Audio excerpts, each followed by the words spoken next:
For zygoma, we need an instrument to push away the soft tissue of the zygoma. So this is an instrument that is sharp and is reversed curved here, so we can pull out the soft tissue and have a clear view, and is long, obviously, because we need to be long. And this is a periosteel that will just push away the periosteum.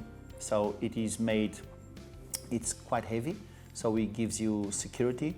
The handle allows you to hold it firmly, and it's a long shaft to reach the zygoma, and most important is sharp, because the most important thing when you open is to bring the periosteum out. Do not tear the periosteum. So this instrument is very, very useful.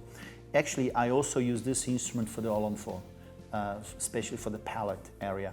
It's a very strong, the instrument, it's nicely held.